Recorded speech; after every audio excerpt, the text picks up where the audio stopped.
Você sempre luta com Deus? Ou já chegou ao ponto de não fazer aquilo que você sabe que Ele te chamou para fazer? Você já discutiu com Deus? Bom, se isso já aconteceu com você, eu te convido a ficar aqui nesse vídeo para a gente ouvir uma história fascinante. A história de Jonas, uma história bem curtinha, mas que traz muitos ensinamentos e grandes lições. Apronte-se e vá, anuncie o meu julgamento. Foi exatamente isso que Deus falou a Jonas, que está escrito aqui em Jonas capítulo 1, versículo 1. O Senhor deu esta mensagem a Jonas, filho de Amitai. Apronte-se e vá à grande cidade de Nínive. Anuncie meu julgamento contra ela, pois vi como seu povo é perverso. A história mostra que Jonas se aprontou, mas ele foi na direção contrária da direção que Deus havia ordenado a ele. A história de Jonas é fascinante. São 4 capítulos bem pequenininhos, mas que traz grandes lições e muitos ensinamentos.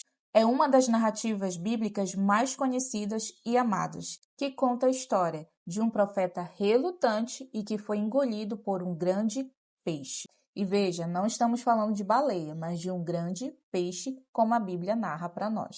A gente vê nas Escrituras que Jonas ele se apronta e vai.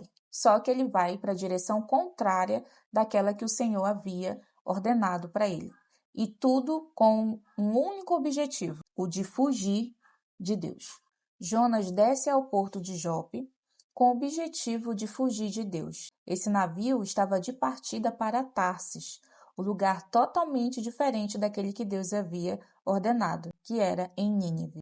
Jonas compra a passagem e está totalmente convencido que fugir de Deus é a melhor opção. E só aqui nesse versículo 3, a gente vê 2 vezes a frase dizendo, a fim de fugir de Deus. Mas a seguir a gente vai ver a história contando que o Senhor, ele envia um vento forte, uma grande tempestade, que depois se tornou ainda mais violenta com a resistência de Jonas. Na história de Jonas, a gente vê o amor de Deus sendo revelado pela humanidade. A narrativa dessa história trata de atitudes errôneas e de até onde Deus se dispõe a ir só para nos colocar no lugar onde devemos estar. Essa história fala da nossa submissão em participar do plano de Deus. O livro de Jonas traz um contraste muito interessante sobre a mesquinharia do profeta e a grande misericórdia de Deus. A natureza irritadiça e mal-humorada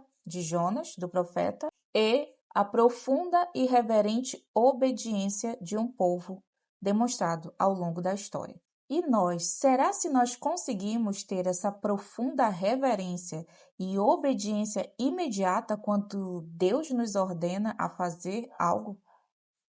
Enquanto Jonas dormia no porão, a tempestade estava quase despedaçando o navio.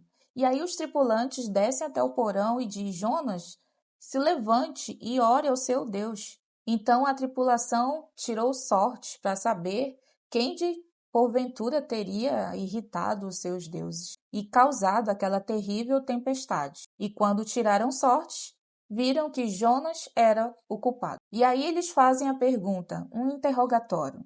Quem é você? De onde você veio? Qual sua profissão? Qual sua nacionalidade? E aí Jonas responde, eu sou hebreu, adoro ao Senhor, aquele que fez os céus, o mar e a terra.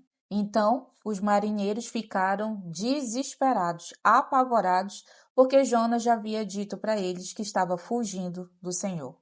E então a história conta que os próprios tripulantes ficaram tão apavorados a ponto de se perguntar: e o que devemos fazer com você? E o próprio Jonas responde: lance-me ao mar. Jonas teve aqui coragem de dizer: jogue-me no mar, e ele voltará a ficar calmo, pois ele assumiu que a causa dessa terrível tempestade era por conta dele. Mas os tripulantes tentaram evitar jogar Jonas ao mar, e aí remaram com muito mais força para tentar chegar à terra.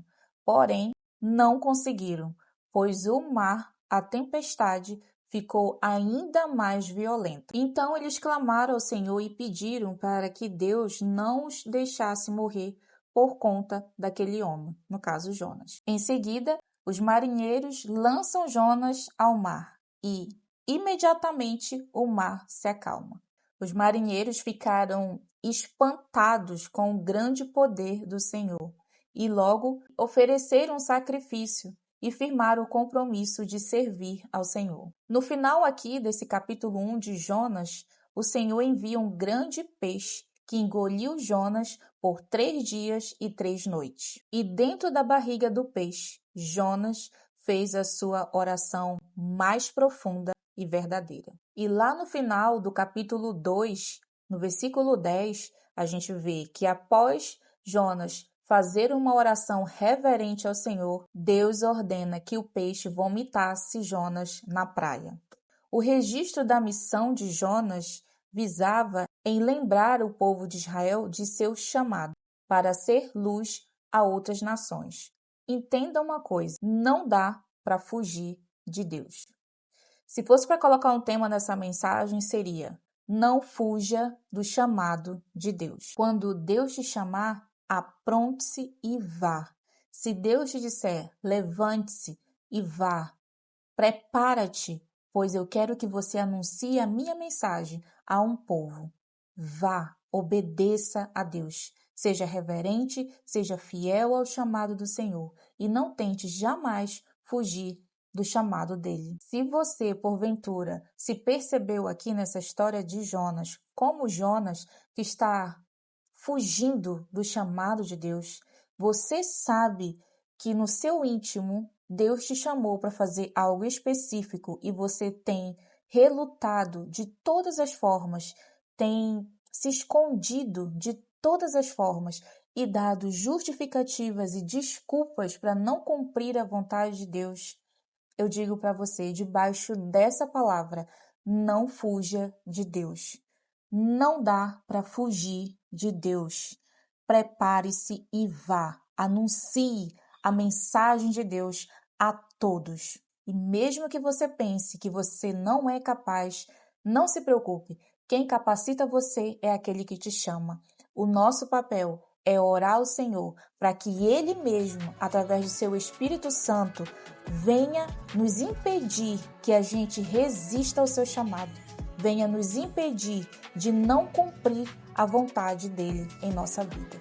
Que Deus te abençoe e até o próximo vídeo.